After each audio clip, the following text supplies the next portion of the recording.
Ladies and gentlemen, fellow meditators, yoga instructors, good afternoon. How are you so far? You've been learning a lot of new things? How many people are practicing yoga? Can I see a raise of hands? All right. How many people are practicing healing techniques? Like pure healing techniques? Okay. How many people have gone to the Himalayas to learn yoga? How about India? All right.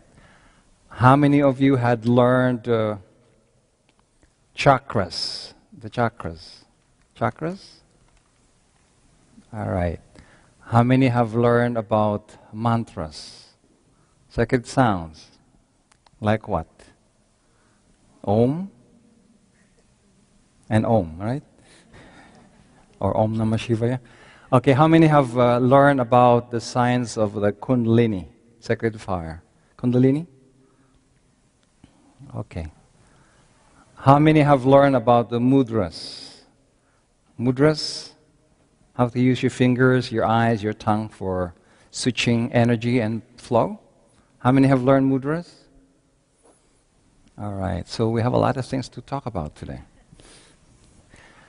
All right, my topic today is yoga of synthesis, how to harmonize the aspect of power, aspect of love, and aspect of intelligence.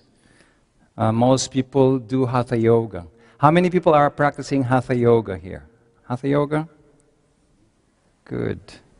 How about Raja yoga? Raja yoga or Ashtanga? Okay, Raja yoga is the umbrella of all the subcategories, like including Ashtanga yoga, Kriya yoga, all these things. How many are practicing Bhakti yoga, yoga of devotion? You have gurus? How many are practicing mantric yoga? Mantric yoga? You use japas, you use mantras repeatedly. Okay, how many practice Kundalini yoga? Tantric Kundalini yoga? Kundalini or Tantric Kundalini? There are many ramifications for that. How many are practicing Jnana yoga or Jnana yoga or yoga of the mind? All right. So we have things to discuss then. All right, yoga of synthesis is a combination of many yoga systems bundled into one, or at least most of it, and used not only for enlightenment, not only for spiritual awakening, but also for increasing your mental powers, your psychic powers, your clairvoyance, your clairsentience, your clairaudience, your telepathy, all kinds of faculties. Now, when you include mantric yoga, or yoga of using sacred sounds, you can use that for healing, for shielding yourself, protection. You can use that for exorcism. You can use it for self-healing and destroying cancer cells or kidney stones. Or you can use it to create or preserve things.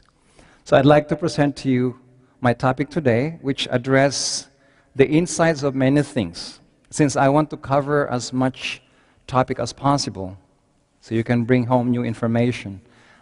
On the other side, I'd like also to make things practical, so you can take away new things which can add into your repertoire or arsenal of information and practices. Do you want to balance both the theory aspect and practical aspects? Who wants to use the theory aspect first? Theory? The theory of mudras. What are mudras? The theory about the Kundalini. How many people want to learn about the Kundalini? The sacred fire. Okay. How many want to learn a new technique in pranayam that is not covered in Vastrika or Kapalabhati or all these yogic things? Simple things that you can use in 3 or 4 minutes to quiet your system. Good. So we have an agreement. Theory and practice is better than just one of them.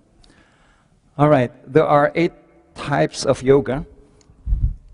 Well, I have included in my research the Tibetan system, the Nepalese system, the Indian system, and couple it with the Chinese, Japanese, Filipino, and Indonesian system.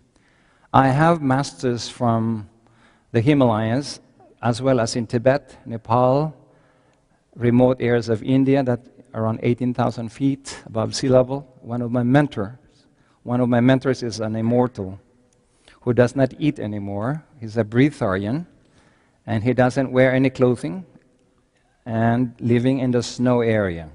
So I was trained by him personally in the more advanced components of yoga of immortality or longevity and body control.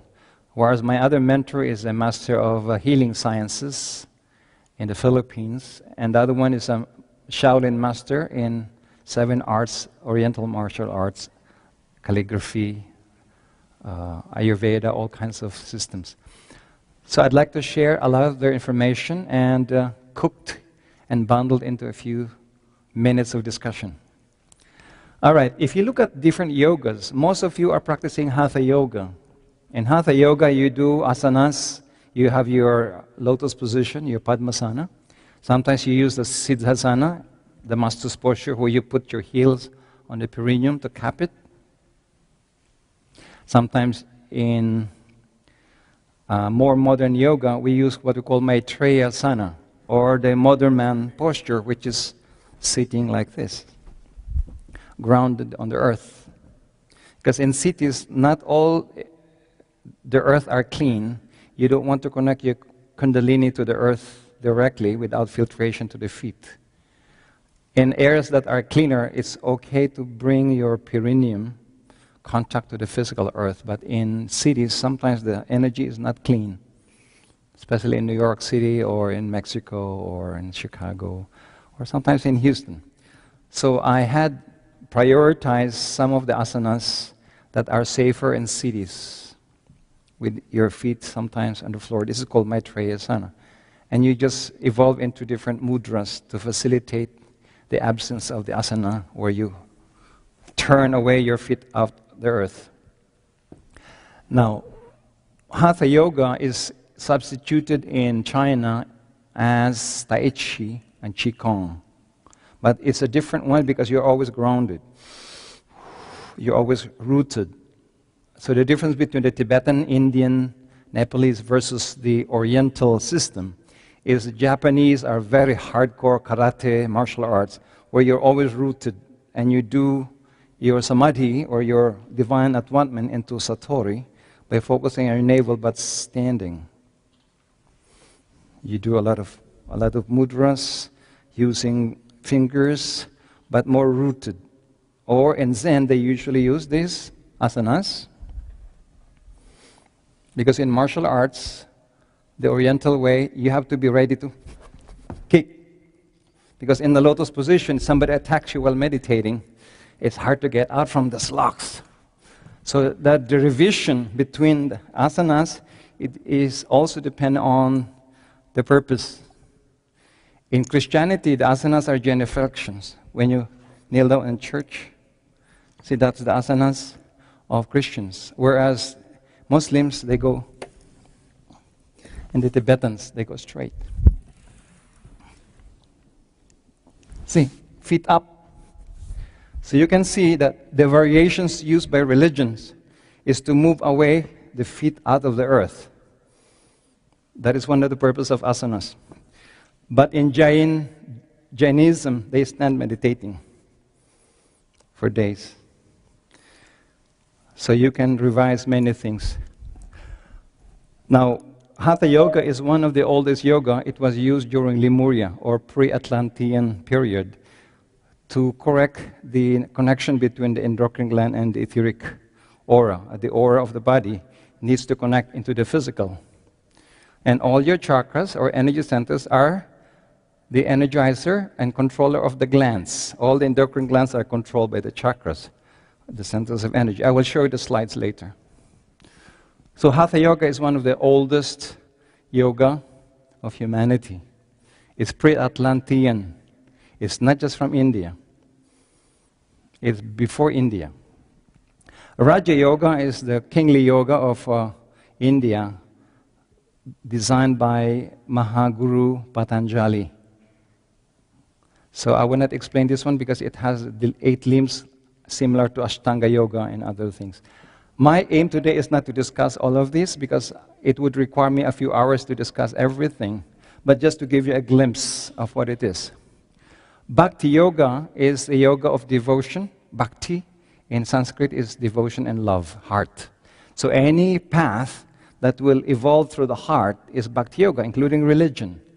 Religions is devotion to God or to Allah or to a Tao or to a saint, and using the Anjali Mudra, heart mudra, and this activates the heart, which is called bhakti or devotion. So any meditation or any yogic practices that delves and promotes the heart awakening and devotion to higher beings and deities is called bhakti yoga. So religions mostly are bhakti.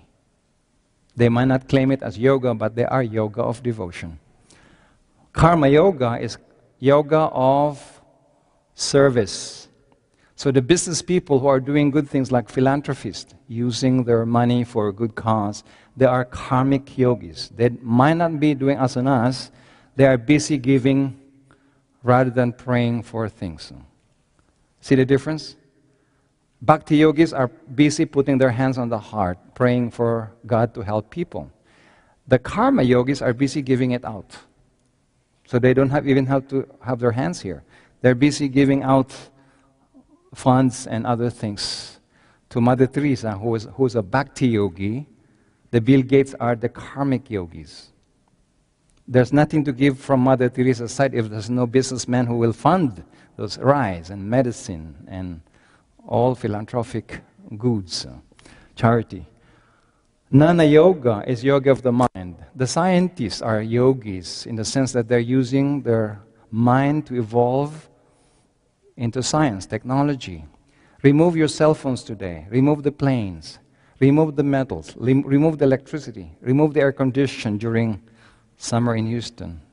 You would have to pray to God to give you the scientist, right? Or the technician. So Jnana yogi or Jnana yoga are the yoga of science, which is today very evolved. It's probably one of the most evolved yoga today, the yoga of the mind.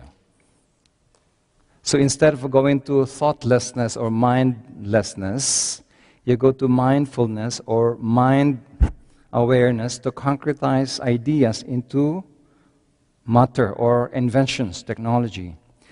If you remove immunization, there's a lot of people who die today, including your children, if they were infected with something. So the scientists, even they might not believe in many things, they are busy doing their karma of giving things from the mind. In Tibetan system, there are Tibetan systems that focus the mind to debates, deliberation, brainstorming. So anybody who uses the mind to solve problems, make better decisions, sharpen the mind, is a Gyan yogi.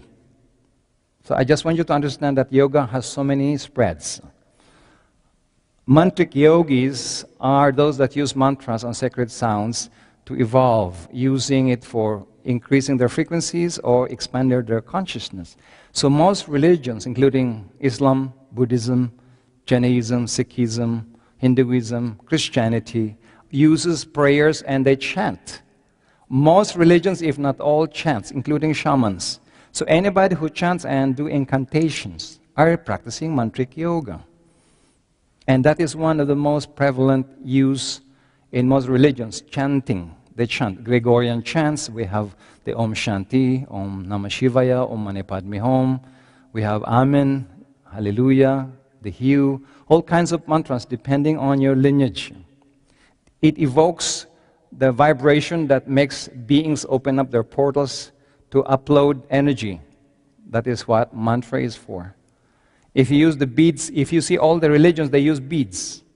The Islam use beads to pray, the Holy Rosary of the Christians, and the Hindus, they have beads, Buddhists have beads. Most people use beads to count 108 or the Holy Rosary, which is counted with the Our Father and the Hail Mary, all those things. So if you look, mantric yoga is pervasive in religions. Tantric Kundalini Yoga is the use of the sacred fire to evolve either with a partner using sexology, or you can use Tantric Kundalini awakening using lovemaking, awakening the sexual energy, which is part of the Kundalini energy, or the fire in the belly, to evolve the energy to come up and transmute towards your crown, your Sahasrara chakra, and above to the soul. So this one is very strong. It's one of the strongest technique. For more evolved human beings, they will always use the Kundalini. Without the Kundalini, there's no enlightenment. Unfortunately, we do suppress sexual energy. And that is bad, because sexual energy is one side of the Kundalini substance. It's like two faces of the same coin. If you were a tree, your Kundalini is the minerals, and the sex energy is the water.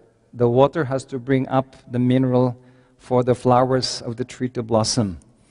Therefore, the Kundalini system needs to be awakened. The problem is the channel between the Kundalini substance, which is above the perineum, is not connected with a conduit or a path or the sushumna to the crown and towards the soul. So there is no conduit of flow from the sexual energy and the Kundalini fire up to go up.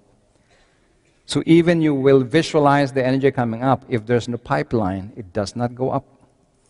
So the first job in Kundalini awakening is not only purification of your system, like yama niyama, or abstention and restraints, or not only cleaning up your sexual life and this energy here, you need to construct that energy pipe called the sushumna, or the middle meridian, and clean the connection between the chakras, which is the front meridian and the back meridians. I will show you the illustrations very quickly. So there's a lot of things that you need to learn through Kundalini Yoga. Pranayam, like all this breathing, is just to clean, like Bastrika, Kapalabhati, and all this fast breathing.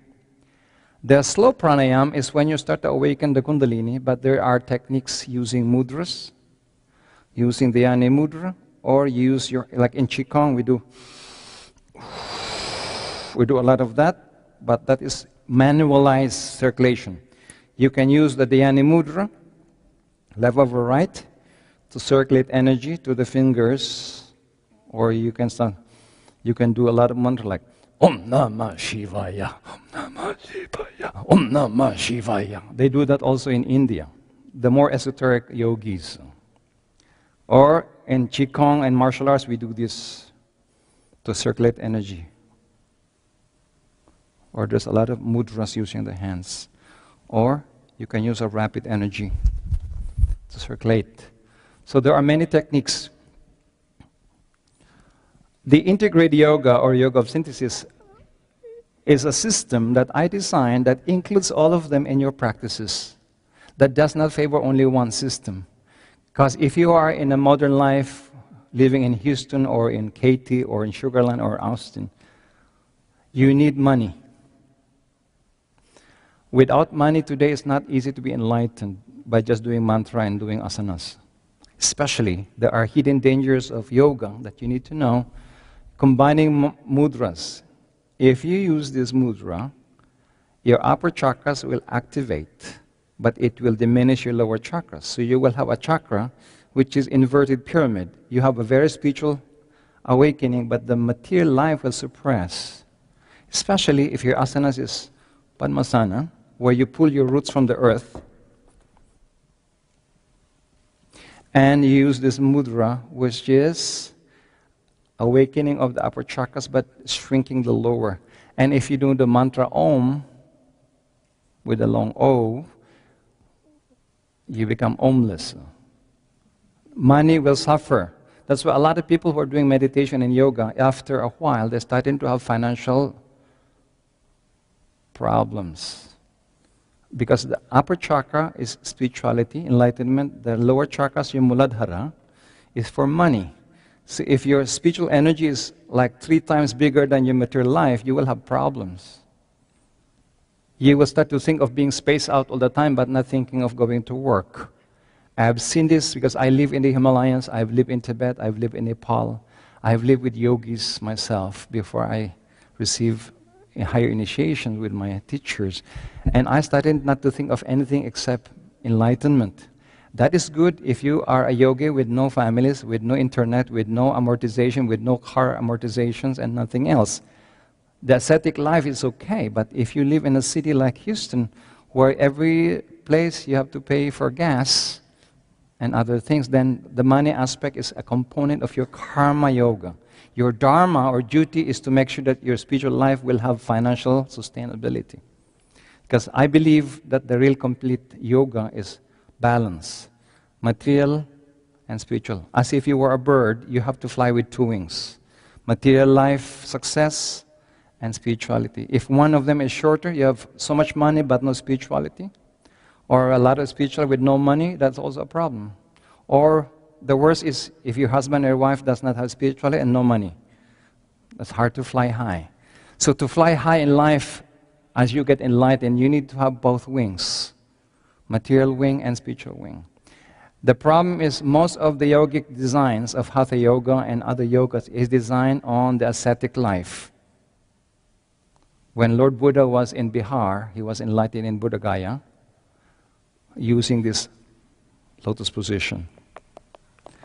A lot of yogis, a lot of maharishis, rishis, gurus, swamis, they always go to the mountains after their household work. They retire and they go back to the mountains to meditate. After that, they don't have to go back. That's the time they don't have material dharma. But if your dharma is a modern yogi where you have to deal with family, tuition fees, everything is to be paid, you need to be careful on balancing your spiritual light and your material life. Otherwise, something will be imbalanced and lopsided. And I will show you later on the chakras. What does it mean to know the chakras? So when I had been in the Himalayas, I abandoned my businesses. I was an engineer working in the oil industry. I had enough money for 25 years without having to work. So I invested in many businesses. But when I went to the Himalayas, I did not want to go back because my mentor told me that if you want enlightenment, stay here, do not go back anymore. Throw your passport. So I started to become fanatical about enlightenment, and I did not pay my bank account things, checks bounce. I almost damaged my credit lines and everything. So, and I left also my family, my children, which is not good all the time if you have to go back and pay back those karmic debts to your children, to your relatives, to your people. So I started to see all of these experiments that if you overdo your spiritual light and your love without the power of material groundedness, soon too you will have to go back to work again because you will not have sustainability. So I would like to show you some of the other stuff. Now there are 12 styles of meditation as far as my research around the world. And there's a science and there's an art of meditation. I will not explain everything because I want to give you something more practical. So there are meditations that is under the science, and there are meditation that is on the art of meditation. What's the difference? The art of meditation does not need any specific technique or sequence. And most mystical people, like a lot of you here, who have already past lives that are yogis and mystics, you don't want to learn many techniques because you just close your eyes and you just starting to move like this, and you're starting to float, and you're starting to daydream, and all you know, you're out of body. So for those kinds of people, you prefer the art of meditation without learning a lot of sequences and mentalizing things. So that is an art. So mindfulness meditation without thinking, devotional or mystical meditation, meditation that is more devotional, or the type of channeling and invocative meditation where you invoke beings to bless you and you just become one with them. These are the art of meditation that are used by mystics. I will not explain them in details, but just describe them. The science of meditation, though, is used by Raja Yoga or yogic meditation that have systems from asanas to pranayam to dharana to dhyana to abstention from senses, niyama, yama, purification. So there is a 7 or 8 steps in achieving samadhi or divine oneness. So they repeat those things, and it becomes Raja Yoga, or the yoga of Patanjali. Now, there's also the concretizing meditation used by business people where they think of an idea and they make it into an invention or a licensee or a franchise, like McDonald's. They physicalize ideas into things that you can sell, things that you can palpitate, things that you can measure. That's concretizing. Meditation for understanding is to understand things in your life that happened, to learn lessons and turn them into wisdom. So it's like a wisdom meditation where you gather all your things in life and make them principles. What did you learn from them? That is meditation understanding. So you need to use your abstract mind, not just your concrete mind. And we have also healing meditations. Tomorrow at 8 to 9, I will be teaching the healing meditations, 2 techniques of how to heal your organs, yourself, and how to heal your emotional traumas, your depression, anxiety, burnout, your sleep problems, in a few techniques.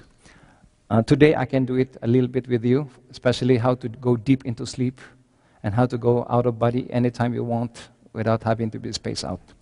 Inner powers meditation is how to develop your clairvoyance, your clairsentience, your clairaudience, your telepathy, your techniques that increases your psychic powers. So that is another meditation. We have also occult meditation that are more advanced, like the third eye techniques, where you develop the third eye and construct it, and you develop the sushumna. Or there's a certain pathway that connects your earth connection and above your perineum to the crown. That is your center meridian. You need to construct that to be able to have a third eye. The third eye is not a chakra like the ajna. It is the synthesis of many chakras and the soul energy and the kundalini. I will show you the drawing later on. Now, the kundalini, or the sacred fire, sometimes misinterpreted as fire in the belly, is located at the junction of your sex, your base, and the perineum. That junction point is called the seat of fire, the seat of kundalini fire, or what you call sacred fire. That is the most important fire to accumulate power, to awaken your consciousness. You need that substance, and even to awaken all what we call siddhis, or all these powers that you need to accumulate as you become a master or a saint. So you need that. Meditation of the masters are very advanced meditation that involves not only the crown chakra, which is your highest. There are many chakras above the sashara.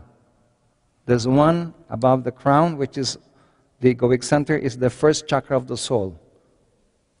And many more above your crown.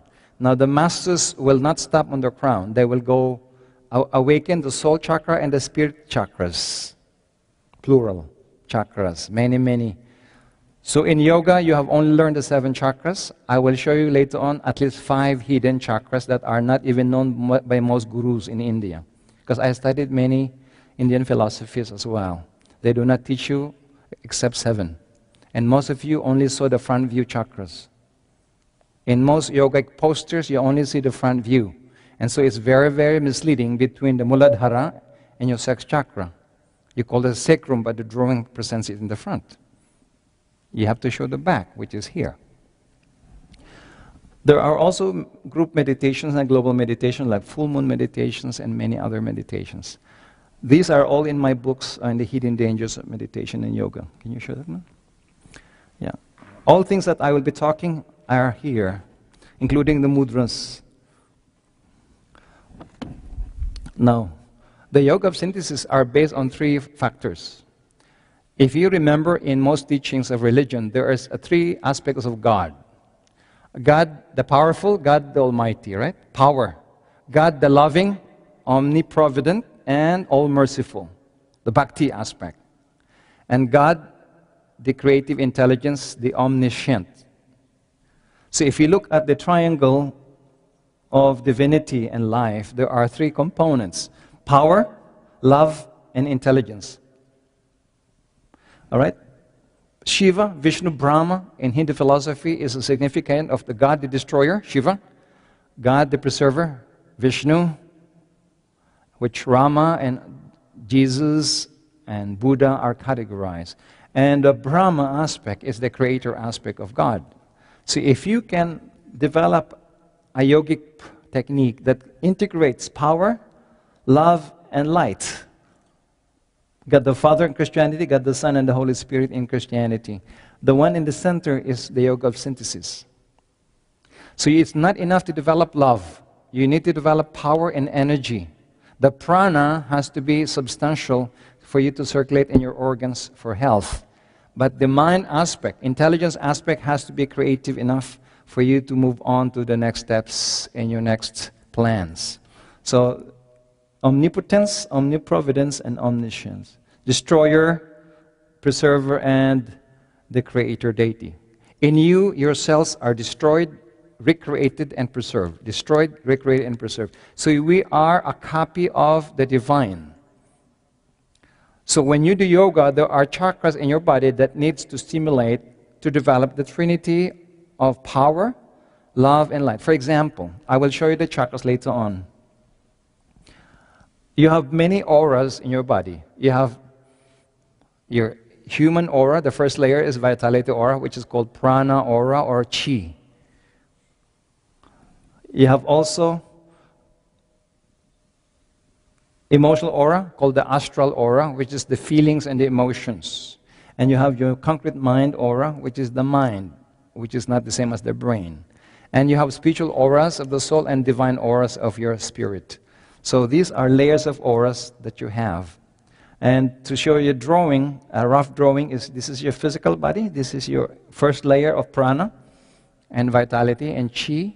In esoteric literature, it's called the etheric aura. When you heal people and you lay your hands, mostly that's what you affect. And when you massage people, usually that is what you influence. And when you do acupuncture, that is what you flow as chi or prana or vitality. Now, the astral aura is the emotions that you feel. When you're sad, happy, this is where you feel the feelings. And people can feel your feelings when you are unhappy, even you are not talking about it, because they can sense through auric fields. And the mental aura is this, which is called the mind. The mind is not the brain. The brain is here. When your brain is cremated, it does not burn the mind. So the mind is what looks at me. It is your brain and your eyes that sees me. When you listen to me, your mind is listening, but it is your ear that is hearing me, that are hearing me. It's two different things. There are spiritual auras and mental aura. So if I look at very advanced people, I can scan their energy field through clairvoyance or through hands palpitation. A person who is very developed, who is already a more advanced soul, will have a very bright aura beyond the concrete mind. And a master or a higher guru, you would see that their bright aura is on the spiritual level already, beyond the soul. That the aura is not easy to see the end. Normally, people have only 3 feet of aura. As you meditate, you will have 10 feet or even maybe covering this room when you already had done a lot of techniques that are more advanced. Now, the chakras. So any person who wants to practice the yoga of synthesis has to understand the chakras. As you evolve into yoga practices, you need to evolve into the chakra system. Doing only pranayama and breathing is not enough. You need to concentrate dharana to the chakras that you want to stimulate, because they are seats of power and seats of faculties. Your love, your mind, your intuition, your instincts, your material power, your emotional sensitivity, your creativity are all housed in the chakra system.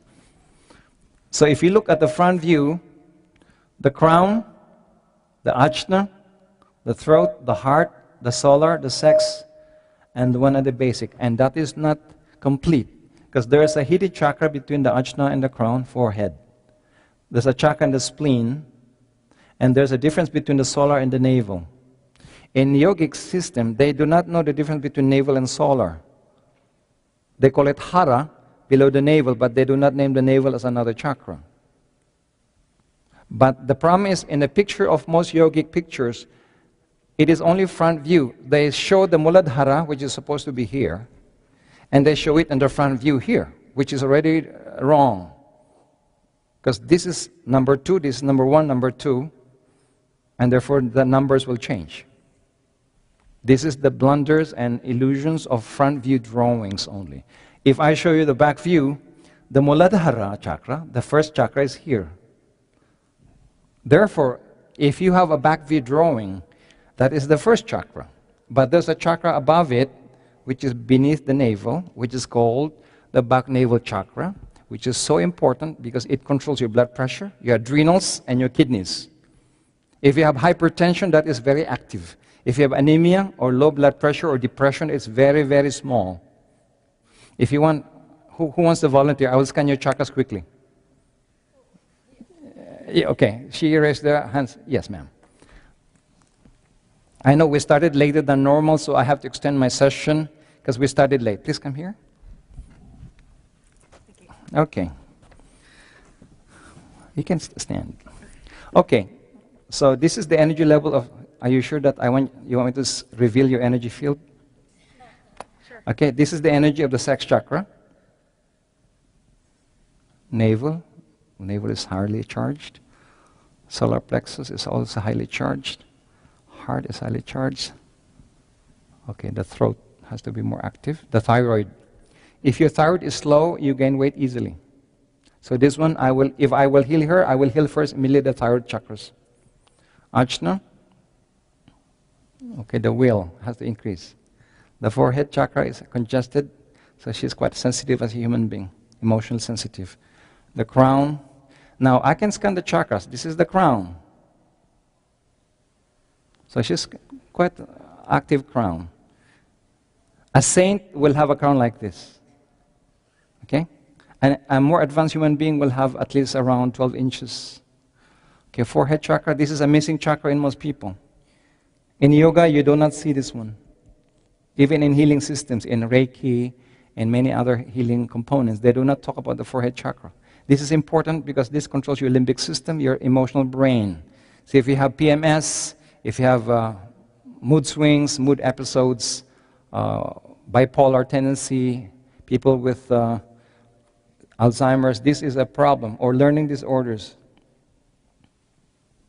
Okay, she is active there. So she can develop a psychic faculty of clairvoyance if she wants to. In fact, she might be sensitive already. The will is lower. The throat is so fine. Her heart chakra is active. So if you have a big heart, it's the chakra that's big. It's not the physical heart. Solar plexus, under control this time. I think you had a healing. Navel is active. That's the size of his navel chakra. Shak chakra. I will scan her money energy.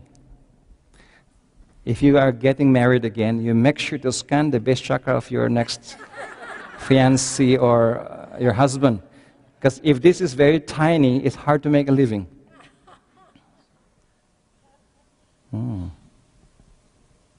Is that not that small, but it can be bigger. If you scan Bill Gates, Bill Gates has this size. So any rich person has a big base chakra. A person who is bankrupt is almost collapsed. And depressed people, especially suicidal, it's this size. So you're not suicidal yet. All right. Thank you. Thank you. If you want to scan a person's development, spiritual development, you can scan the chakra above the head, not the crown, a little bit above. It's called the egoic center. So there's one that is missing. So if you look, there are chakras at the back of the head that when this is activated, the saint has a light that is bigger than their head. That is the back of the head light. Okay, next.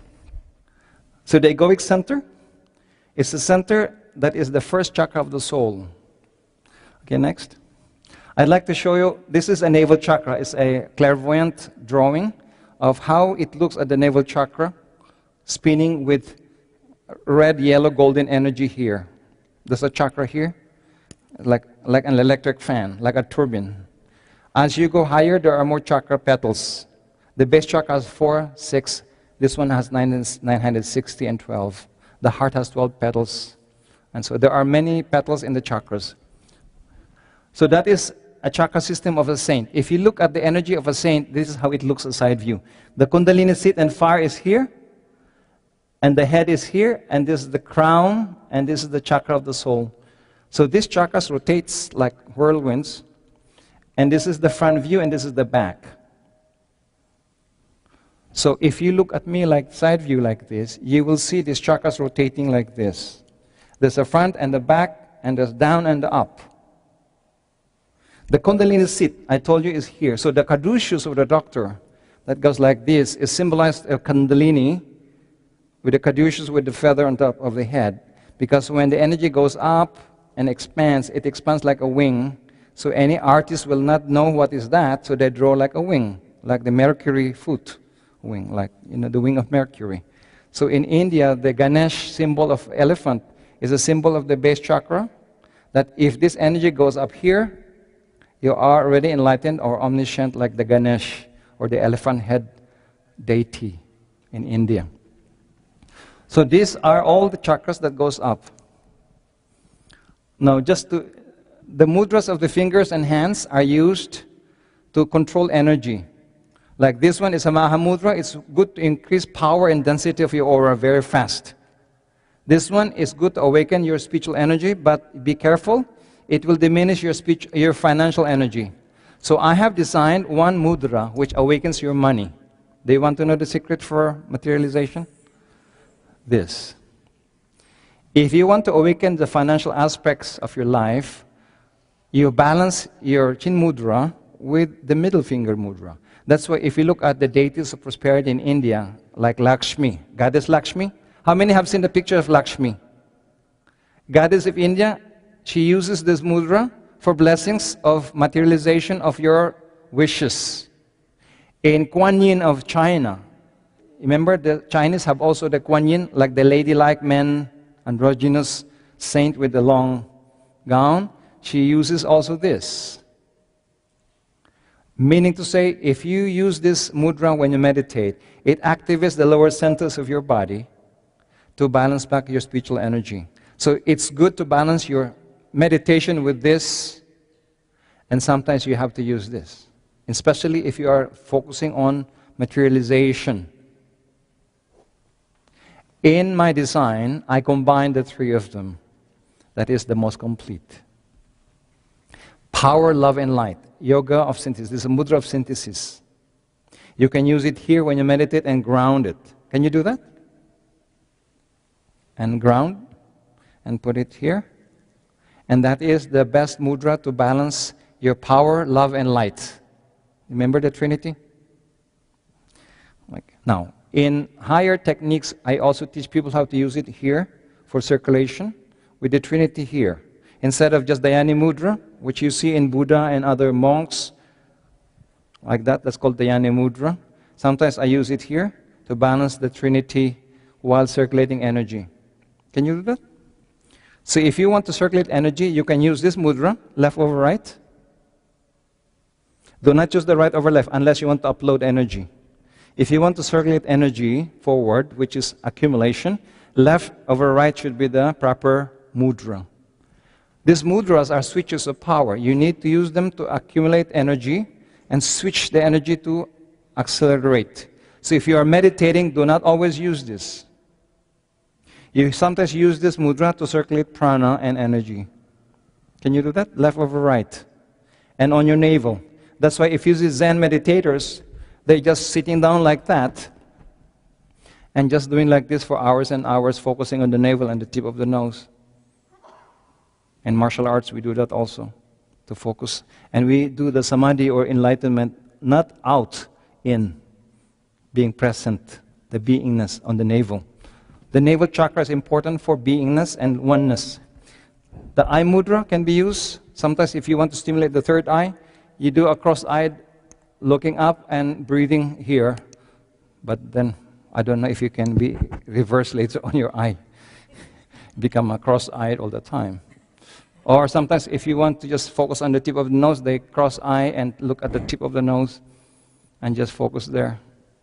But you don't need all these techniques if you have other techniques which I will teach you. The tongue mudra, using the tongue to curl up to connect the palate, is another mudra using the tongue. If you have not developed the connection from here up in the sushumna or middle meridian, sometimes you use the tongue to switch it on, like a toggle switch.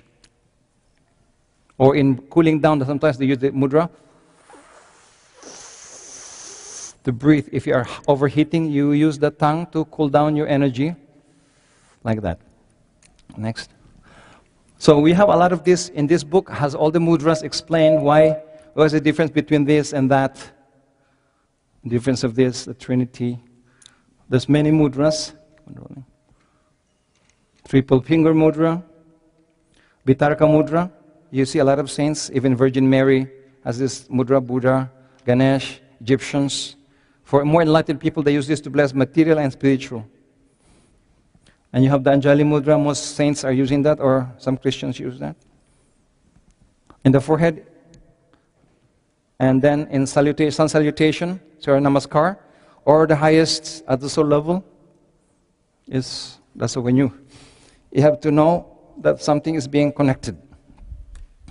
Dhyana mudra, navel is the center. You can use many combinations for different purposes. You need to study the book for you to have details, because halfway information is not safe. You play with fire, you can be burned. So how will you play with fire without being burned? You need to study the science. This one is very important for Brahma mudra, for high energy. Would you want to practice one technique? How do you increase your energy immediately in 2 minutes? Okay, it's like this. We use the Brahma mudra. Like this. Close your hands. Put it here. Okay. This one connects all the meridians. Every finger has a meridian connection to the chakras. This one to the lower chakras, this one to the higher. That's why if you use rings, you need to know how to use rings, what color for what. There are many colors, red, green, and many things. You need to connect to the different centers. So Brahmudra, and this is Mahamudra also. If it is done here, it's called Mahamudra. If it is done here, it's Brahma Mudra. So let's use this here. I want you to inhale in 3 levels. This is to increase your power. Abdominal first, chest, and shoulder. That's maximum, and hold it for 5 seconds without tension. Without tension. And exhale slowly.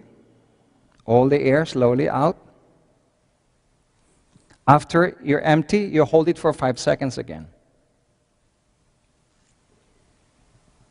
Inhale again, abdominal, chest, shoulder, and hold for 5 seconds without tension. Exhale again slowly. Emptiness, go to emptiness. And hold 5 seconds. Inhale again slowly. Abdominal, chest, and shoulder. Hold. Exhale again, everything. And relax as you exhale until you're empty. Hold your breath. Inhale again. Abdominal, chest, and shoulder. Hold. Exhale everything. And hold. Okay. If you use this for 5 minutes, your Kundalini will awaken more than all the asanas you're doing. Why? Because it's called alchemy, breathing.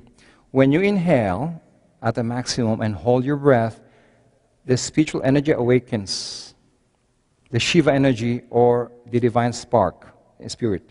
When you exhale and you hold your breath, the Kundalini awakens. So this alternate breathing and holding, kumbhak, and stoppage of breath awakens your spiritual energy and your Shakti energy or your Kundalini substance.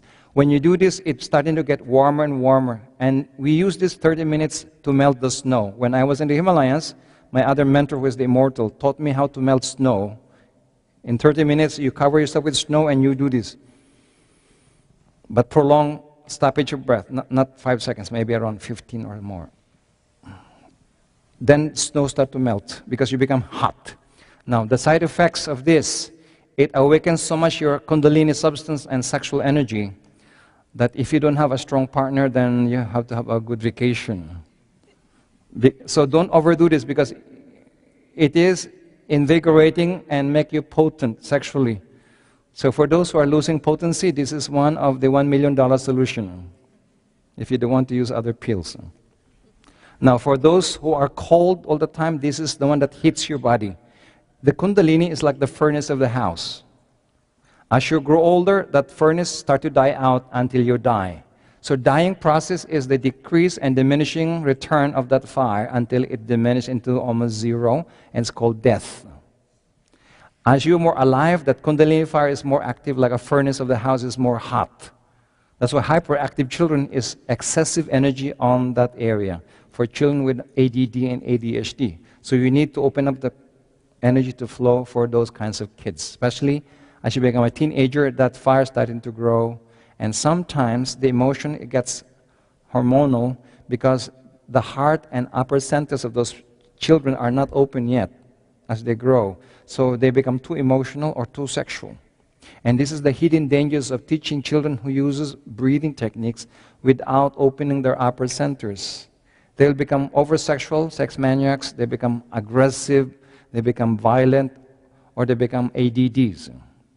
So you have to be careful of what you're teaching to your children or to your students if they're too young. The hidden dangers of meditation is you don't want to meditate even close to your children, especially babies.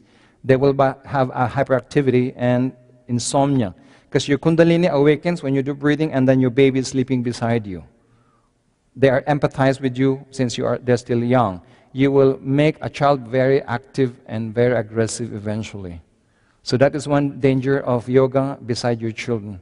Unless it is just heart awakening, gentle, is fine, relaxation. But once you start to do kumbhaka and breath stoppage, you're awakening the fire in you, which awakens the child too prematurely.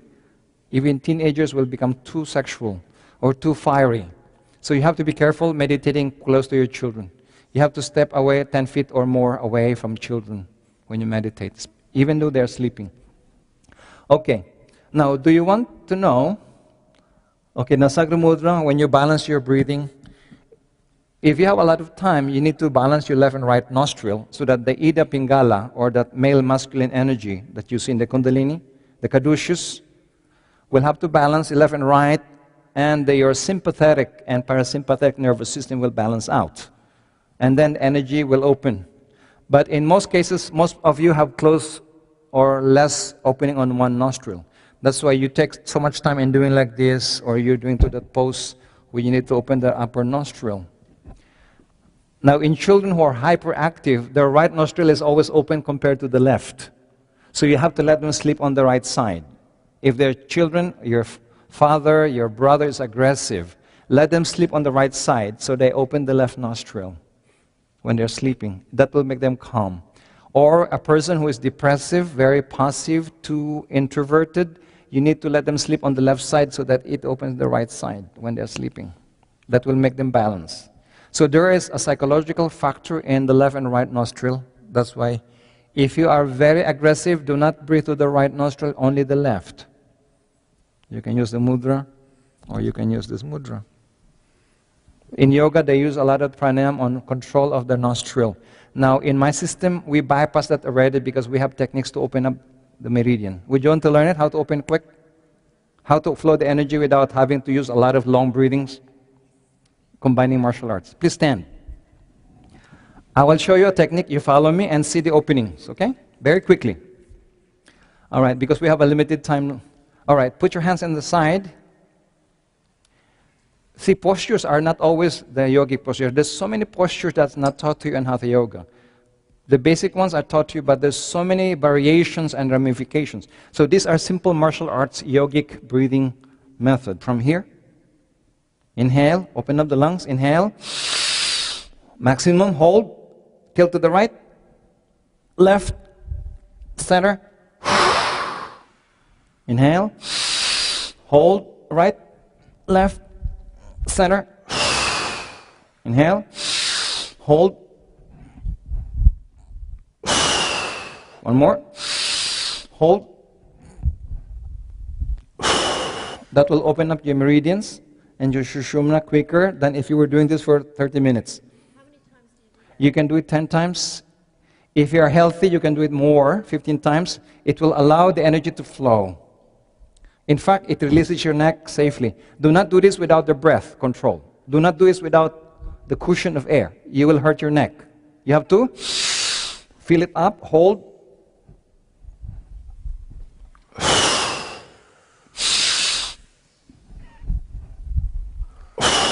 Okay, by doing that alone, it expands you. The rush of oxygenated blood goes to your face, head, and it is anti-wrinkles. So you exhale through the mouth? Mouth, yeah, because most people do not have an opening on the nose, and you don't want to bleed on the nose when you... Okay, another one. How to open your front and back meridians. Very simple. Close fists. I'm giving a little martial arts techniques here. Inhale. Exhale down. Inhale.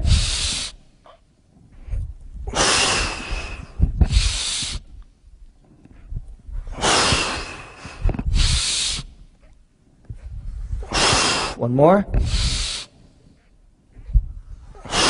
Except if you have neck injury or spinal injury, this one irrigates also your brain and your face with oxygenated blood. It's good rejuvenation to your face, to your brain cells, especially children with learning disorders, memory loss for old people. They need to do it slowly.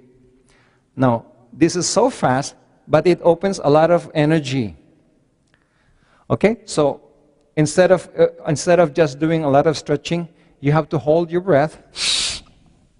See, when you rotate the energy, there are some meridians that releases by torque. But linear things, you just become flexible, but not dense. Most yogi practitioners, usually they sit a lot, so they become muscle dystrophy. Very weak legs, because you bring all the energy upward instead of circulating it down. So this one allows you to torque the chakras. There are many meridians here, and also your lymphatic system has to drain. Opening to life, looking up. All the chakras here will open. Especially if you have a problem with lymphatic system, thyroid, weight issues, this one opens up many things. How do you feel? Okay. You can augment your yogic practices by using certain shortcuts. All right, please sit down. I will teach you another one before we finish our lecture today. Can you run? So you can have the eye mudra, you have gazing mudra, you have higher consciousness, Akash, looking up, with looking at the third eye. Now with the Kundalini, as I said earlier, there are many designs above the perineum. These are the old designs, and the newer designs after 2013 are coming up. The newborns are now redesigning with new formats. Before, the Kundalini is like a coil, like a snake, like a dragon. Like in China, they have the two dragons. In the Christian, we have Adam and Eve. We have also the symbols of the cobra that you see in here. If you see 7 cobras on the head of a master, that is fully enlightened, like the Buddha, the Christ. 7 Kundalini plus 7 sublayers is 49.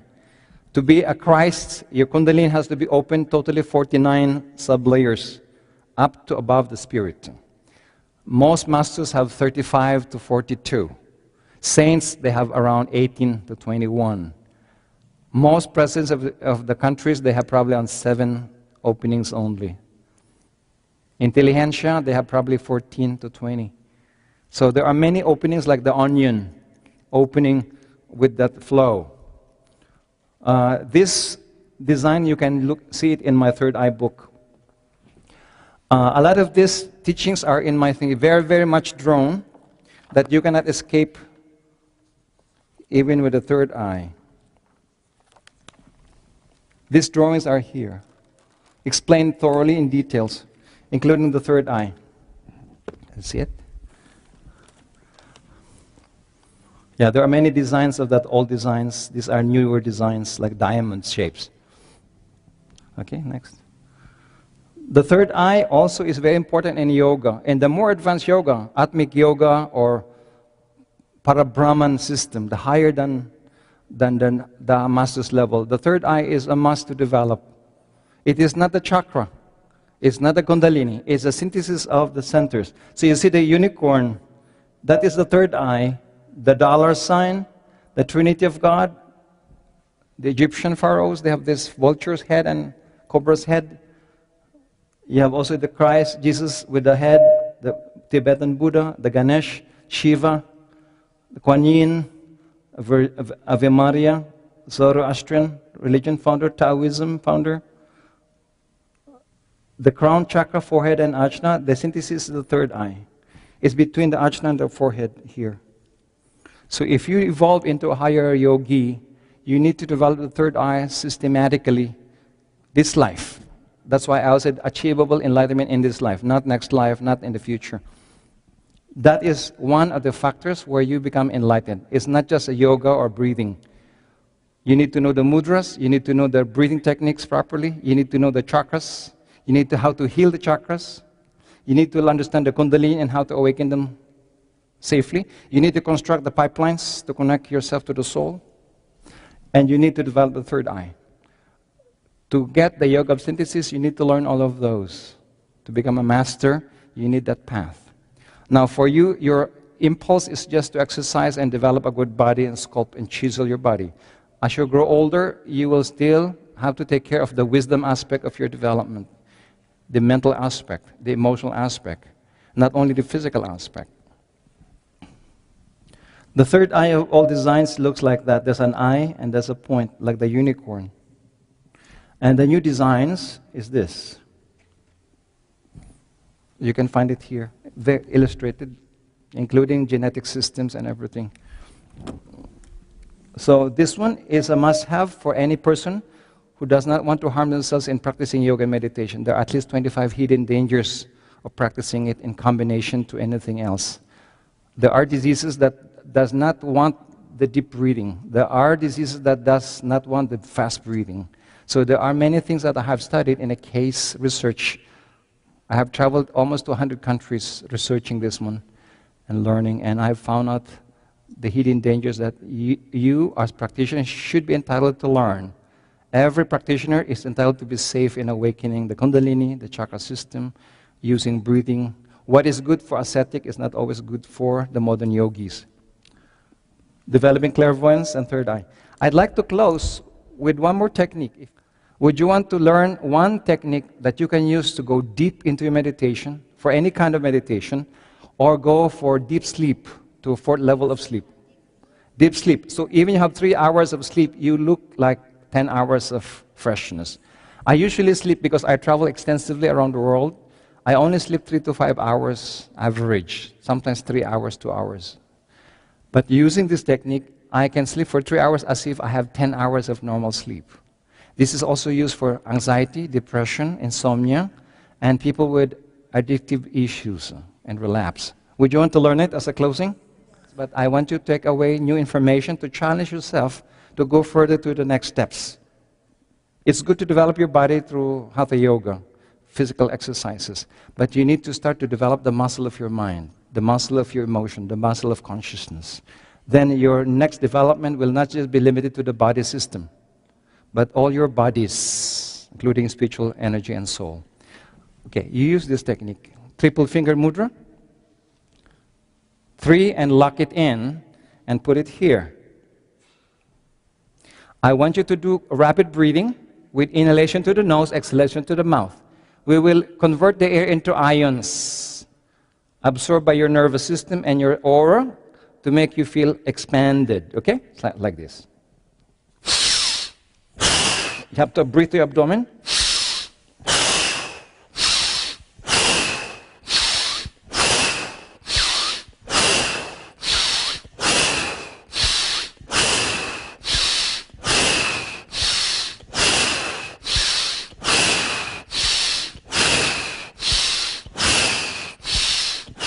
And then head erect, concentrate on 3 chakras.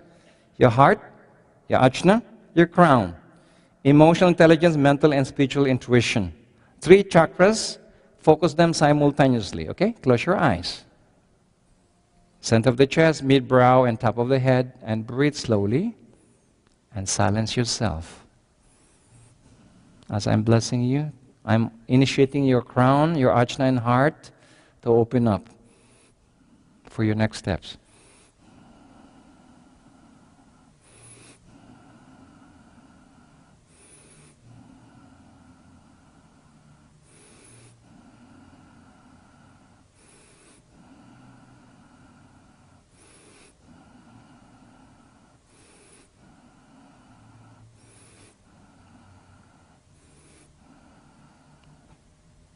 Again, another 15, rapidly.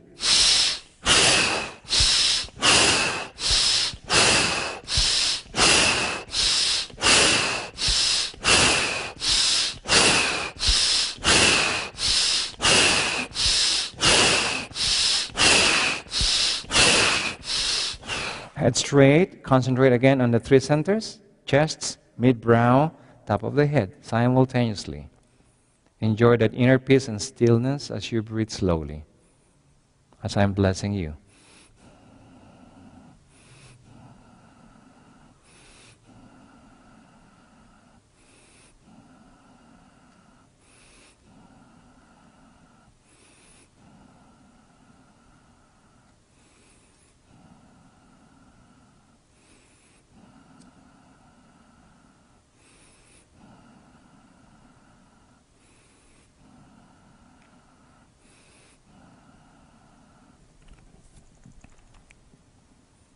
Continue that concentration and be still. I will do the mantra Om. After I do it once, you answer it with another one, and then alternately with me. With the long O, 80% O, 20% M. Om.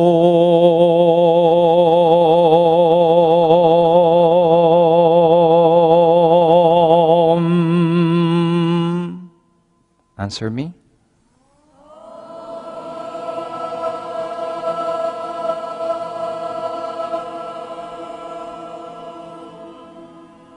Always breathe, concentrate on the top of the head. I will answer you. Om.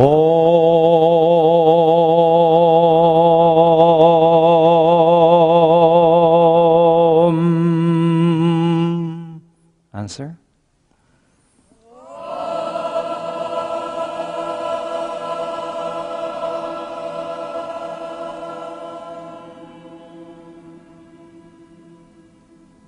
Om.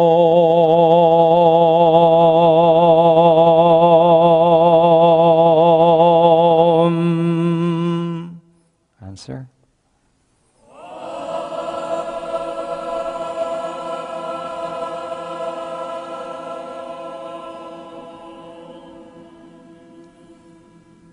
Om.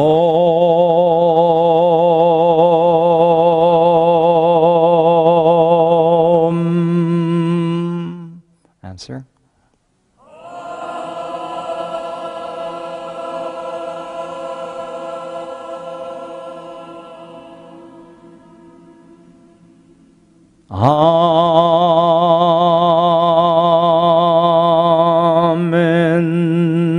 Amen. Answer.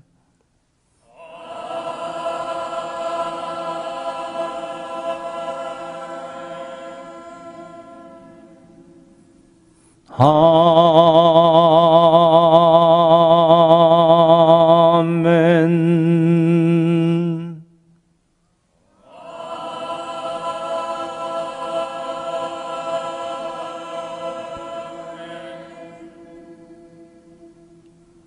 As a closing, we will chant the Om Shanti Shanti Om as a closing. Om Shanti Shanti Om. Om Shanti Shanti Om. Om Shanti Shanti Om. Om Shanti Shanti Om. Follow me. Om Shanti Shanti Om. Om Shanti Shanti Om. Om Shanti Shanti Om. Om Shanti Shanti Om. Follow me. Om Shanti Shanti Om. Om Shanti Shanti Om. Om Shanti Shanti Om. Om Shanti Shanti Om. Love and blessings to all. May peace be with you always. May the yoga of synthesis dawn upon your life to harmonize your power, love, and light. So it is. Ladies and gentlemen, good luck to all of you. Blessings. Namaste. Namaskar. Thank you.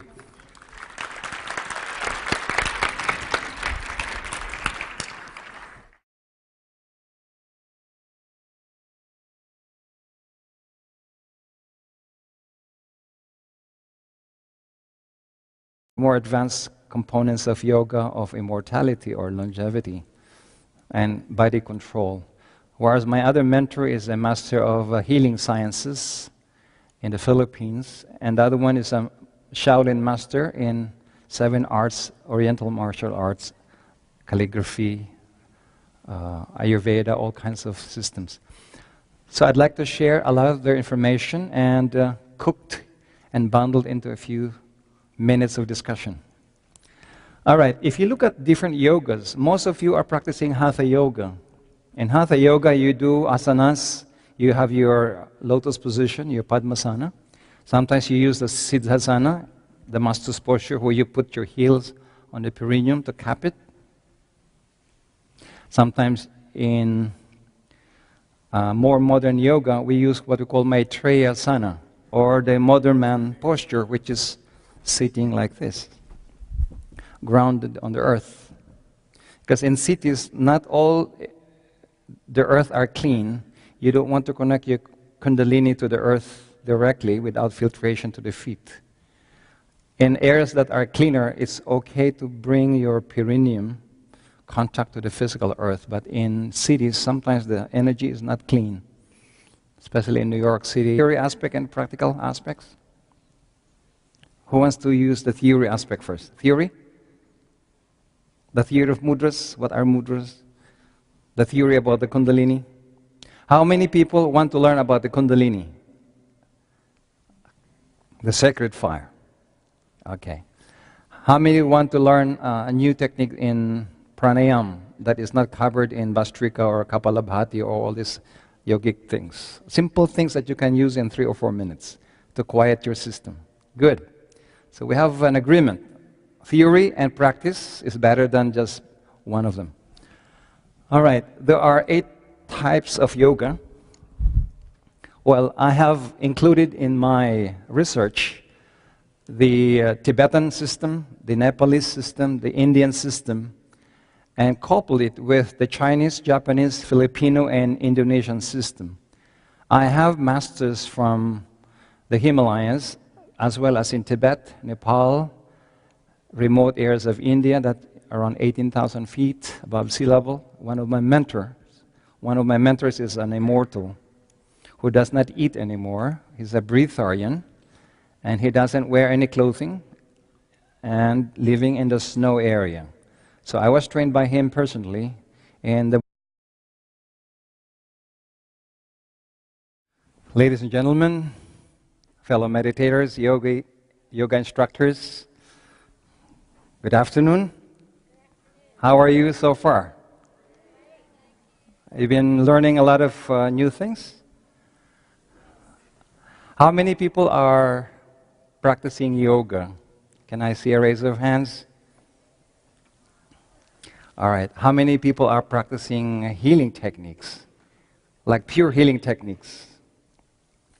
Okay. How many people have gone to the Himalayas to learn yoga? How about India? All right. How many of you had learned chakras? The chakras? Chakras? All right. How many have learned about mantras? Sacred sounds? Like what? Om? And Om, right? or Om Namah Shivaya. Okay, how many have learned about the science of the Kundalini, sacred fire? Kundalini? Okay. How many have learned about the mudras? Mudras? All right. So we have things to discuss then. All right, yoga of synthesis is a combination of many yoga systems bundled into one, or at least most of it, and used not only for enlightenment, not only for spiritual awakening, but also for increasing your mental powers, your psychic powers, your clairvoyance, your clairsentience, your clairaudience, your telepathy, all kinds of faculties. Now, when you include mantric yoga, or yoga of using sacred sounds, you can use that for healing, for shielding yourself, protection. You can use that for exorcism. You can use it for self-healing and destroying cancer cells or kidney stones. Or you can use it to create or preserve things. So I'd like to present to you my topic today, which address the insides of many things. Since I want to cover as much topic as possible, so you can bring home new information. On the other side, I'd like also to make things practical, so you can take away new things which can add into your repertoire or arsenal of information and practices. Do you want to balance both the theory, how to use your fingers, your eyes, your tongue for switching energy and flow? How many have learned mudras? All right, so we have a lot of things to talk about today. All right, my topic today is yoga of synthesis, how to harmonize the aspect of power, aspect of love, and aspect of intelligence. Most people do hatha yoga. How many people are practicing hatha yoga here? Hatha yoga? Good. How about Raja yoga? Raja yoga or Ashtanga? Okay, Raja yoga is the umbrella of all the subcategories, like including Ashtanga yoga, Kriya yoga, all these things. How many are practicing Bhakti yoga, yoga of devotion? You have gurus? How many are practicing mantric yoga? Mantric yoga? You use japas, you use mantras repeatedly. Okay, how many practice Kundalini yoga? Tantric Kundalini yoga? Kundalini or Tantric Kundalini? There are many ramifications for that.